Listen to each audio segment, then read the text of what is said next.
Bom, estamos aqui na Mangueira Casa Cultural. Primeiro episódio teste desse que vai ser um bate-papo, que é uma coisa que eu amo fazer, chamando amigos, gente que eu admiro, para conversar sobre mais ou menos como é que você fez isso. Tipo, como é que isso aconteceu, como é que a gente chegou até aqui. E você, Nicolau, é um cara que eu admiro assim profundamente, não só pelo talento que você tem para fazer o que você faz, mas pelo cara que você é, pela pessoa que você é, um coração gigante. E eu sempre reparei uma característica... Essa rasgação de seda já dele. Já de cara, né? Uma característica da sua personalidade, Nicolau, é que você é um dos caras mais desapegados que eu conheço, assim. Eu acho você extremamente desapegado com tudo, meio como se você estivesse por aqui só vivendo, só existindo, fazendo as coisas que você faz.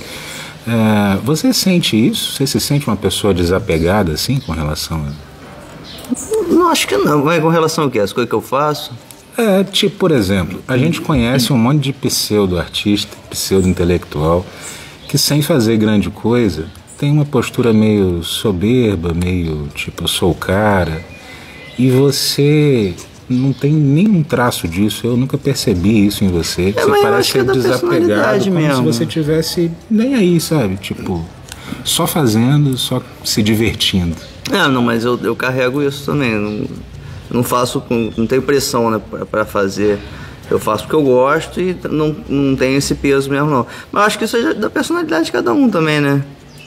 Tem gente que já é assim, né? Não precisa nem ser artista, né? É verdade. Tem gente que na vida já é assim.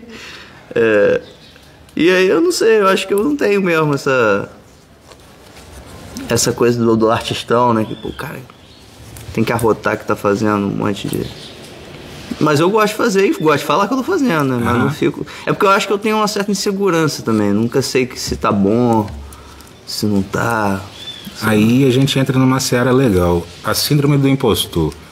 Como é que todo artista, todo mundo que produz arte, e até sem ser artista também, eu acho que em qualquer setor da vida, mas o artista de forma especial, porque a gente mexe com um produto que vai ser compartilhado, né? Uhum. Ninguém faz arte pensando em ficar trancado no quarto, assim. Aliás, hoje em dia tem até quem faz. Mas tem gente que fazia isso, hoje está transmitindo para ganhar dinheiro no streaming, por exemplo, e tal. Mas, enfim, o propósito da arte é compartilhar com outras pessoas e tal. E isso leva a gente para um lugar de insegurança grande, às vezes, de ficar questionando. Às vezes você acorda e você sente uma fraude. Você passa por isso também? Você sente isso? Como é que você lida com essa eu acho que menos, assim. Eu não tenho muito essa síndrome do impostor, não. Às vezes até eu acho que eu sou até muito confiante, assim. Mas eu tenho um certo cuidado excessivo, eu acho. Até fico mexendo muito nas coisas antes de soltar, sabe? Uhum. E aí isso às vezes dá uma insegurança. Mas eu não deixo de fazer.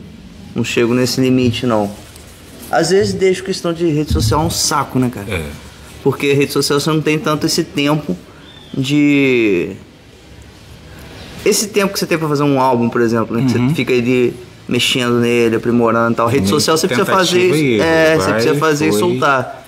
E aí você não tem, aí dá mais segurança, né? Mas e aquela aflição que a rede social tem também, do tipo, às vezes você gasta uma grana, por exemplo, um fotógrafo e produz um ensaio foda, legal pra caramba, melhor qualidade possível, solta e de repente não tem a resposta que você imaginava que pudesse ter. Tem uma resposta legal, ok, e às vezes você tá de boa em casa e grava um vídeo no celular sem grandes pretensões, compartilha aquilo e é bom pra caramba, assim, questão de engajamento, de números.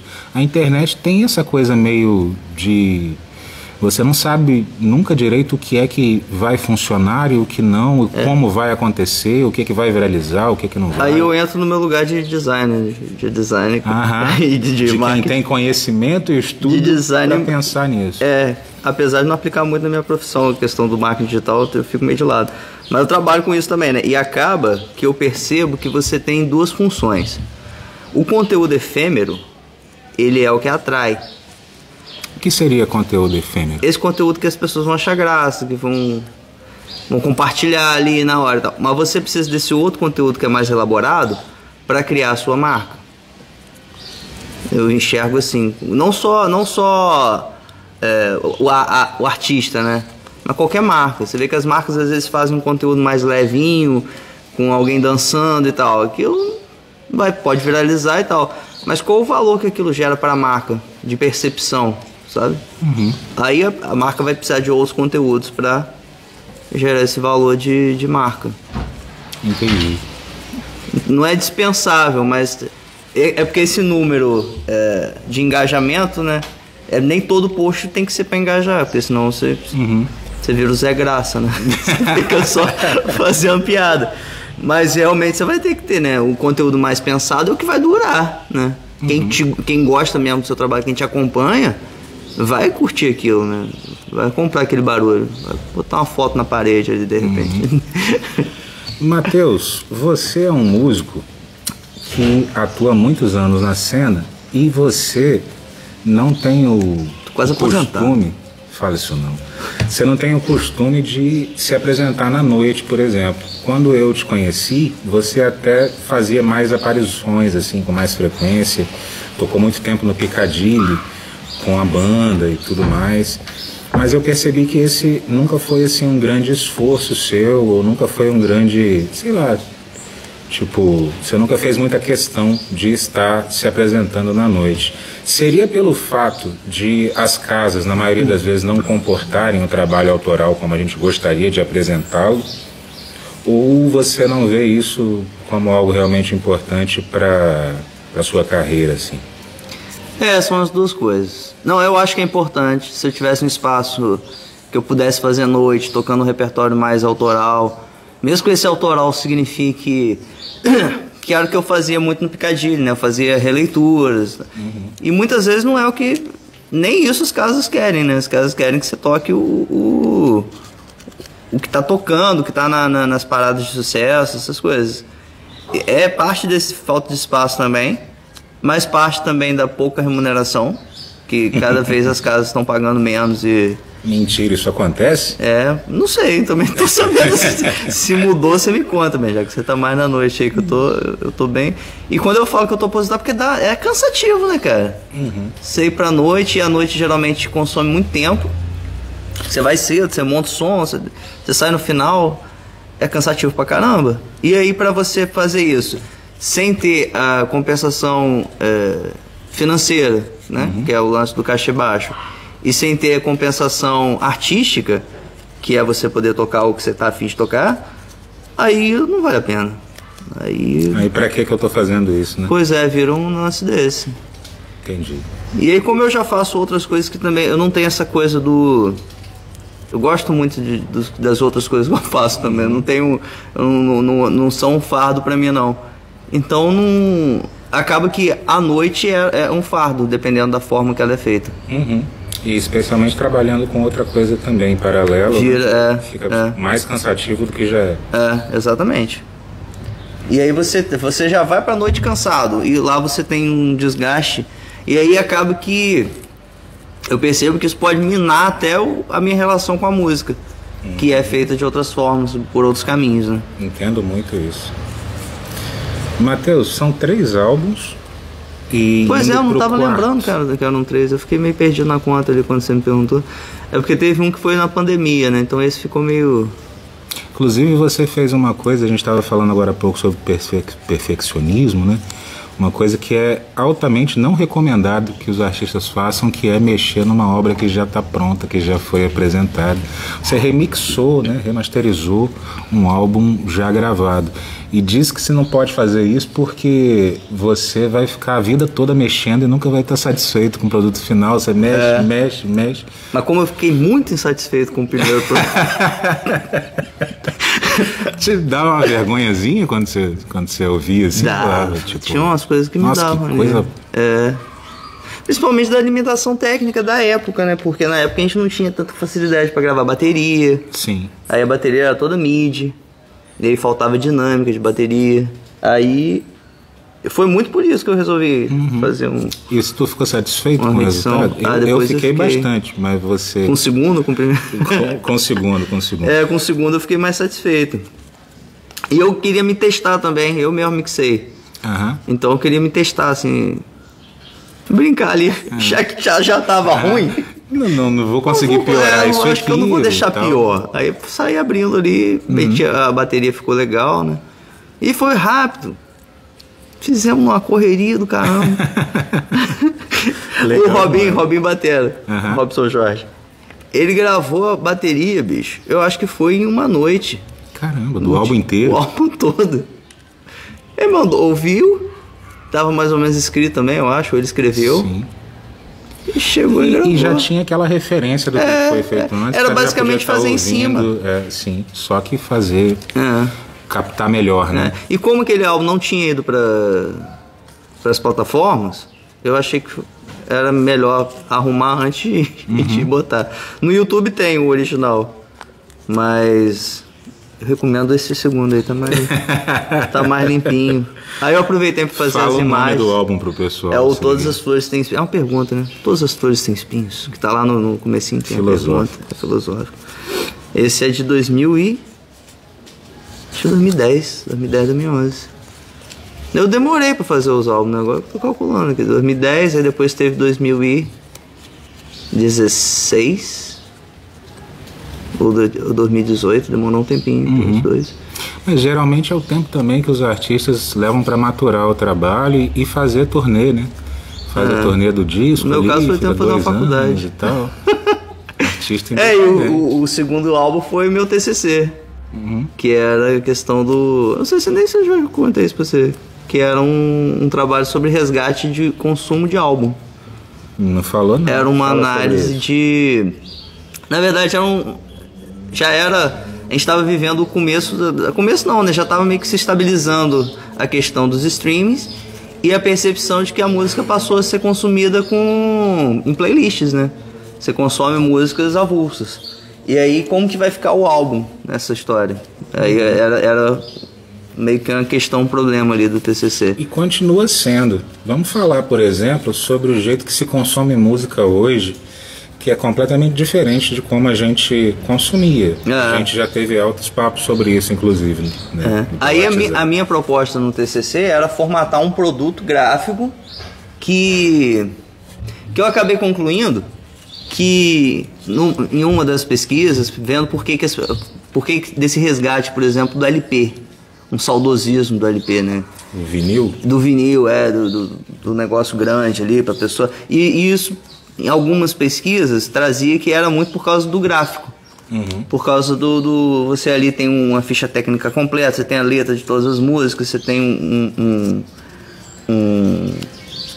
um conjunto visual, né, de fotos, de ilustrações que complementam a experiência do álbum. Experiência, que é uma palavra muito falada hoje, né? Mas era isso, a experiência de consumo. E aí, eu parti do gráfico. Como o suporte é dispensável, o suporte físico, e eu confesso que eu não tenho nenhum, e eu tenho até dificuldade de entender essa qualidade do vinil. Eu entendo que tem uma qualidade os aparelhos que tocavam o vinil, eles tinham uma qualidade melhor, né, do que hoje você bota naquelas caixinhas JBL com grave pra caramba, ou uma imitação de JBL que tem mais grave, um agudo estourado e tal. É claro que aquele som que você tinha com duas caixas, né, o som do Gradiente 3 em 1 era melhor por si só. Mas não pelo vinil em si. Mas eu acho que não pelo vinil. E aí eu parti desse saudosismo gráfico. E aí eu montei aquele projeto que era um livro, que o link tinha um QR Code que levava pro álbum e tal. E aí tinha uma coisa gráfica maior, mais completa, com a letra das músicas, com uma ilustração fotográfica para cada música. Eu tenho lá em casa, de vez em quando eu dou uma olhada naquilo e releio. Aquele foi um projeto, foi um projeto TCC, que era voltado para isso, ver como é que a gente pode fomentar o consumo do álbum nesse tempo que a música é totalmente fragmentada, né? Totalmente avulso, né? Que você escuta numa playlist que às vezes você nem sabe quem é o maluco que tá tocando naquela playlist. Entrou do nada numa playlist aleatória e aí você não conhece o resto da obra. Dá uma angústia essa coisa dos 15 segundos, dessa geração TikTok, assim, de tipo... A gente pensava em álbum com início, meio, fim, contar uma história. Isso era importante porque a gente cresceu ouvindo e consumindo desse jeito. E de repente parece que consumir música assim virou coisa de velho, de tiozão, tipo old school. Mas eu acredito naquela coisa que eu tava falando, do conteúdo que é mais rápido, mas é o cara que de repente gostou da sua música numa playlist, ele vai lá te procurar e vai ouvir seu álbum. E é o álbum que vai criar uma relação mais duradoura, sabe? Eu acredito muito nessa perspectiva. Total. E você já sentiu dúvida com relação a para onde a gente está indo? Tipo, com todas essas mudanças o tempo todo? A gente só tem dúvida. Não tem certeza de nada. Tipo, eu sigo o Suricato, né? Tem umas reflexões muito legais. Um cara que fala muito sobre essa vivência e mostrando tipo a realidade nua e crua, tirando o glamour do que seria a vida de um artistão, como ele chama e tal, e mostrando a realidade da coisa. E às vezes me dá uma angústia, cara, tipo pensar que as nossas certezas elas vão se esvaindo o tempo todo, assim, a forma como a gente aprendeu que devia trabalhar, tudo é tão rápido, né? Porque do álbum virou uma faixa, da faixa as pessoas tentam viralizar alguns segundos, e essa exigência de rede social, de ter que produzir. Eu li outro dia algo muito interessante que dizia que o que cansa o artista não é fazer arte, é produzir conteúdo. Acho que eu compartilhei isso também. Como é que você lida com essa angústia? Te pega? Você se sente... Porque eu acho que é um tempo muito mais incerto, né? Que a fórmula... Antes, querendo ou não, você tinha uma certa... Não era uma fórmula que ia bater, não era uma receita de bolo, mas você tinha um caminho que você percebia. Assim, o cara lançou um álbum, entrou pra gravadora e fazia televisão e fazia show. Hoje você tem um monte de possibilidade, né? Isso dá uma certa aflição mesmo. O cara às vezes não faz um álbum, às vezes o cara não faz show, o cara tá fazendo streaming. Um single por ano. Não, tem uns caras ganhando dinheiro na Twitch, né? Mostrando a vida. Sim. São vários caminhos. E esse monte de possibilidade assim dá uma aflição mesmo, né? Você não sabe pra onde é que você vai, né? Vira um negócio... Qual o caminho que é mais seguro, qual o caminho que é pra mim? Que eu acho que isso tem isso também, né? Qual o caminho que é pra cada um. Eu acho que eu não tenho saúde, por exemplo. Você já viu a menina da Twitch, a filha do... Eu esqueci o nome do camarada. Do DJ lá. Tô me sentindo muito velho agora. Eu não sei o nome da filha do cara que é... Entendo do muito. Do Dennis DJ. Filha do Dennis DJ. Sei. Esqueci o nome dela também. Entendo muito essa sensação. Alguma coisa. E a menina 24 horas no Twitch mostrando a vida, cara. Mostrando... E as pessoas pagam pra assistir isso. Eu acho que paga pra assistir algum tipo de conteúdo mais... Exclusivo. Mais exclusivo. Mas mesmo assim, ficar ali o dia inteiro... Tem que ter uma saúde muito... Eu acho isso uma disposição. Eu acho chatíssimo já no Instagram, assim, tipo... Pessoas que nem lidam com arte, muitas pessoas, talvez a grande maioria até, nem faz nada no sentido artístico, mas passa o dia mostrando, estou acordando, estou escovando os dentes. E a gente fica assim, porra, pra quem que interessa eu falar isso? Exatamente, é a primeira coisa que você pensa. Quem será que está consumindo isso? Mas tem, cara, sempre tem. Isso é muito louco, velho. Sempre tem. Aí eu me sinto velho pra caramba mesmo, assim. Você acabou de falar isso. Aí eu me sinto muito velho, porque eu penso, cara, uma vez eu ouvi uma definição que eu acho que é a melhor definição sobre envelhecimento, que é a falta de familiaridade com o contemporâneo. Quando você vai perdendo a familiaridade com o que é contemporâneo, você pode deduzir que você está envelhecendo. E isso tem acontecido para mim, pelo menos, de uma forma muito rápida, assim, sabe? Porque eu bato o olho em algumas coisas como essa e fico pensando, caramba, isso não faz o menor sentido para mim, assim. Eu não pararia para Mas faz para alguém, né? Sim. Algum conteúdo desse deve parar para assistir também, né? De alguém que faça um... geralmente de alguém que faz algo que a gente faz, como a gente falou do Suricato agora há pouco. Exatamente. Quando ele mostra um bastidor, que não é propriamente o show, não é... Ou quando ele simplesmente está divagando sobre um desses pontos que a gente está falando, eu acho super interessante parar para assistir. E tem gente que não vai dar nada por isso, né? Tipo, Mas é a questão do público, né? Você entender qual público você quer atingir, o que você vai falar pra esse público. Eu adoro assistir aqueles caras cozinhando. Chogo Nogueira cozinhando. Acho maneiro pra caramba. Você podia ter um canal disso aí, cara. Eu cozinho muito mal, né? Faço uma boa. Mas tem vídeo também de gente que não cozinha. Que não cozinha. Tinha um canal chamado, acho que era Culinária de Guerrilha. Você lembra disso? Negócio desse. O cara, tipo, tentando sobreviver na madrugada com miojo, 2 ovos e mortadela. Não, me viram legal, mas nada que dê pra filmar, né? Ou dá, né? Às vezes dá, né? As pessoas filmam. Às vezes é justamente isso, né? Justamente as derrotas. Eu tenho dificuldade de cozinhar 2 panelas, pô. Se eu ligo 2 bocas no fogo, eu já fico, cara, já queimo o arroz e... Você teve a experiência de gravar agora recentemente. Vamos falar um pouco sobre o seu 4º álbum. O que você quer dizer pro mundo com esse disco? O que você quer... Qual a mensagem que você está querendo transmitir? Você falou que é um álbum numa pegada mais acústica, né? Violão, percussão. Primeiro, o que você quer dizer? Como é que foi a experiência de gravar com o Suzano, que é uma das referências que a gente tem no país e fora do país também, assim, né? Como percussionista, com o pandeiro, o famoso pandeiro do Suzano. O cara é uma figura, gente boa pra caramba. E tem um pandeiro realmente que é diferenciado. Às vezes parece zabumba, às vezes parece um monte de coisa. E depois da gravação ele falou assim, tem uma roda de samba, rola terça-feira, não sei lá. Aí eu fui lá ver. Bicho, aí tinha mais percussionista na roda, mas a parte grave era o pandeiro. Era o pandeiro e só. Eu ficava olhando. Tinha surdo? Não tinha surdo. Era o pandeiro. Era uma roda de choro.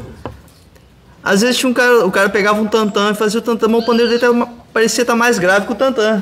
É um pandeiro diferenciado. Tava com uma afinação diferenciada também, mais baixa. Como é que é isso? Você chegou a perceber? Eu acho que ele já usa assim, uma afinação mais grave. Eu não sei entrar em detalhes, né, na minha área. Mas, e além disso, acho que é a mão do cara também, né? Não sei. Saber trabalhar com isso também, né? Porque não é só mexer na afinação, deixar e... Acho que tem uns pontos ali que ele consegue tirar um grave mais encorpado. É doido, cara. Quando você escuta o som feito assim, você fica, esse pandeiro é diferente mesmo.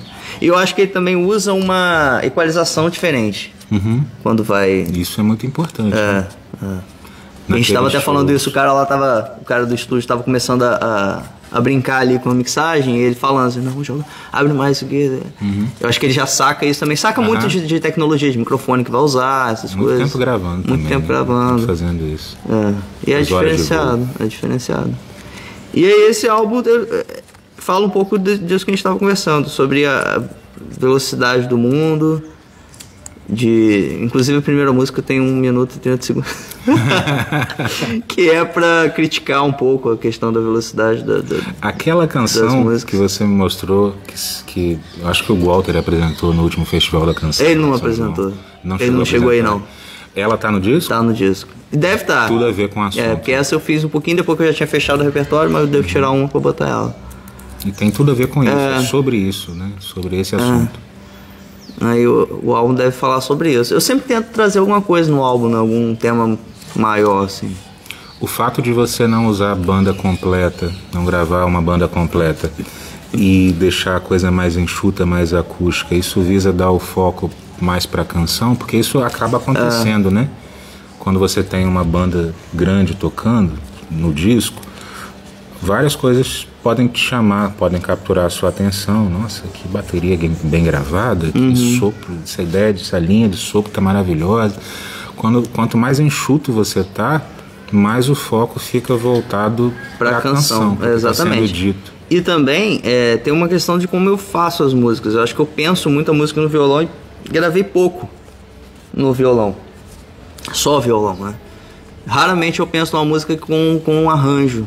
Geralmente eu vou fazer isso depois, quando eu tenho a obrigação de gravar. E aí eu resolvi dessa vez fazer algo diferente, justamente para privilegiar o material bruto ali, né? Tentar extrair a canção mais da forma mais originária dela. Essa era a ideia mesmo.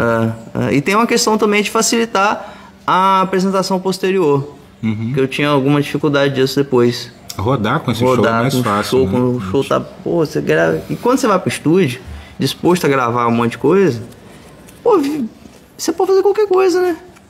Você sai enfiando o instrumento em cima de instrumento e vira uma faixa com 48 camadas. Não há limites. E aí depois pra você levar isso pro palco, vira uma bagunça. Aí você tem que apelar pro VS muitas vezes, eu que acho tira muito da naturalidade do espetáculo. Inclusive, isso é uma coisa que me incomoda também, que tudo tem VS hoje. Você vai assistir um show, é difícil o show que não tem VS, cara. Sim. Mas um pouco por isso também. E aí eu acho que você acaba condicionando um pouco também a experiência ao vivo, né? Porque totalmente. A experiência ao vivo vira uma lembrança da experiência do álbum, né? Tipo, você só quer ouvir o álbum numa caixa de som maior com o cara fazendo mímica na tua frente. Não precisa disso, né? Muito interessante, né? A forma como você decide apresentar aquele material que você gravou e como levar isso pro mundo. E vira... faz parte da obra, né? A forma como ela é apresentada ao vivo. E aí, como eu quero também que no ao vivo tenha essa atenção maior à canção, eu acho que isso é importante. Pensar nesse arranjo na hora de gravar, né? Tentar formatar um arranjo mais acústico, que dê mais prestígio à canção, né? Que a canção em si, a letra, a melodia e a harmonia mais original, assim, possível da forma como foi composta. E tem algumas coisas assim que eu já penso para violão, num riff, alguma coisa assim que já me caminha para o violão. E também pelo conjunto das canções, né? O conjunto das canções já sugeria algo mais acústico. Achei massa demais um músico falando numa entrevista, um músico do Gilberto Gil, que eu não lembro exatamente quem era, e ele dizia que tudo dependia do violão do Gil, sabe? O Gil, tô com uma canção pra gente trabalhar. E aí ele chega, todo mundo para e fica observando o Gil tocar. Parte dele, né? Do violão dele, esse músico dizia que o baterista entendia o que devia fazer e como devia fazer. O cara que ia criar a linha de metal já entendia onde poderia entrar, o guitarra. Todo mundo se baseava no violão do Gil. E as ideias já vinham todas ali, meio prontas, meio mastigadas, assim. Não sei se foi o Sérgio Chavazoli dele de tocar e tal. Isso tá tudo ali, né? Tá tudo no violão. As ideias já vinham ali, assim, tava tudo. Era só ouvir e perceber o que tava rolando. E às vezes não vai rolar, né? Tipo, às vezes vai ser só o violão. Ou então vai vai ficar tudo mais vazio, né? Pro violão aparecer mais. Mas até uma das músicas desse álbum eu toquei naquele show do FDP. Sim, 12 palavras. E com banda, às vezes não dá pra chegar no mesmo resultado. Que você vai ter com percussão, por exemplo. Talvez eu explore outras coisas de percussão. Chegou num outro resultado. Virou outra música. E é o que poderia acontecer, né, se eu botasse banda nesse álbum. E aí eu quero algo mais próximo do que eu imaginei, assim. E aí eu acho que vai ser tudo violão e percussão.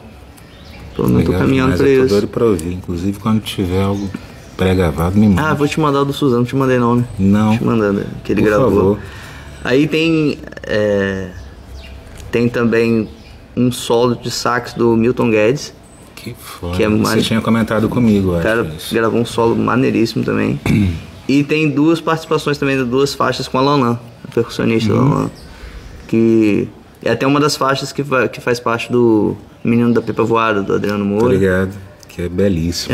E outra faixa também é o 5 Pães e 2 Peixes, que é uma música do Meu Nome é Cícero. E ela gravou as duas faixas já.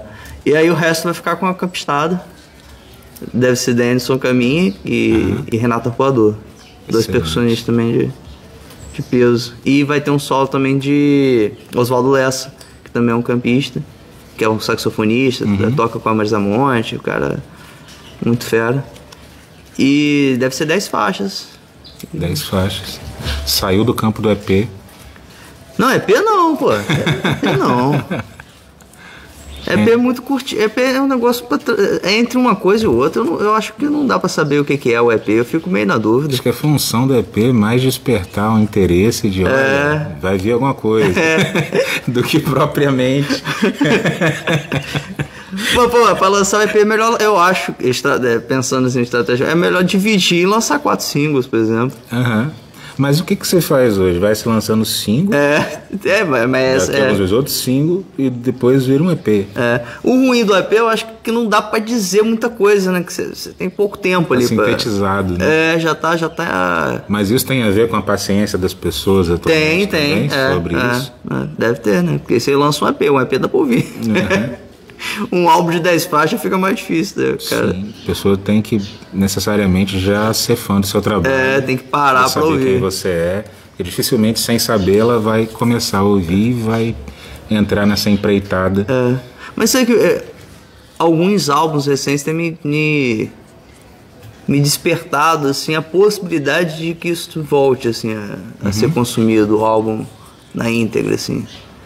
A gente vive numa sociedade que fica revisitando coisas, né? Fica, o que era velho fica novo e de repente. Isso acontece muito na moda, né? As pessoas estão sempre... Eu tenho essa esperança, cara, sinceramente, de que esse jeito que a gente consumia música, que hoje virou uma coisa old school, que isso... Mas você se vê consumindo álbum? Eu tenho uma dificuldade. Recentemente eu escutei alguns. O que me incomoda é o seguinte, eu acho que isso tem estudo sobre isso, assim, quando a gente vai envelhecendo, a gente começa a ouvir muito mais do que a gente já conhece. Eu tenho uma paciência enorme para ouvir um álbum que eu já sei que é foda, que eu conheço, que eu gosto. Não é isso que eu tô falando, tô falando aquele álbum que você tá... Agora, o álbum inédito, eu vou pulando fácil. Gostei disso aqui. Dá uma... Ou então, de um artista que você... Tem um artista que você já é fã, que você já admira. Por exemplo, Lenine lançou um álbum, você não vai ter dúvida de que vai ter um monte de coisa boa. Você vai dar o play na primeira faixa e vai ficar escutando, assim. Tem isso com muitos artistas. Com um novo artista, você já chega com aqueles 2 pés atrás de tipo, será? Vamos ver qual é essa parte. Vamos ver quais são as referências. E aí, às vezes você vai pulando faixas, né? Não gostei muito disso aqui, não. E no final você não ouviu o disco inteiro. Isso acontece mesmo. Você lembra algum recente que eu tenho ouvido inteiro pela primeira vez, sem conhecer? Contemporâneo, um álbum contemporâneo. Conheço, cara. Uma falha de caráter, inclusive, minha. Você conhece... Não. Tá gravando esse negócio mesmo. Tá gravando. Você conhece Selmar? Conheço. Pois é, falha de caráter minha só ter conhecido recentemente. Porque outra pessoa indicou e eu fui... Então, ouvi o primeiro disco, achei foda. Mas recente? Disco recente ou das... Não, acho que não tem disco recente dela. Eu não tô meio por fora da carreira dela. Mas aí eu fui, cara, na discografia e fui ouvir do começo e tal. Cara, é sensacional, assim. E fazia tempo que eu não ouvi um álbum pela primeira vez sem conhecer o artista previamente. E ia, sabe? Ia consumindo, terminava um álbum, passava pro outro e ia interessado. Ela tem muita coisa legal. Muita ideia boa, cara, assim, de harmonia e tudo mais, e letras, e uma musicalidade sensacional que aquela mulher. Concluir esse papo, eu queria te perguntar 2 coisas. Primeiro, por que você faz o que você faz? Por que você faz arte? Por que você resolveu fazer isso? Então, não deu tempo de resolver, não. Eu costumo pensar na música como aquele amigo de infância que você não tem, sabe aquele amigo que você não sabe onde você conheceu? Quando você viu, você já conhecia? Foi levando. Porque a música já tava... Quando eu comecei a estudar música muito novo e virou meio que uma linguagem pra mim. Como falar com música. E acho que não foi uma escolha racional, tipo, eu vou fazer música. E aí o caminho foi levando. Eu comecei muito novo, né? Com 15 anos, com 16 eu tava tocando já com banda. E não foi um caminho... Hoje eu continuo fazendo porque eu acho que eu tenho coisas pra falar que só cabem na música, sabe? Coisas assim. Aí você começa tocando com algumas bandas da cidade, tocando na noite e tal.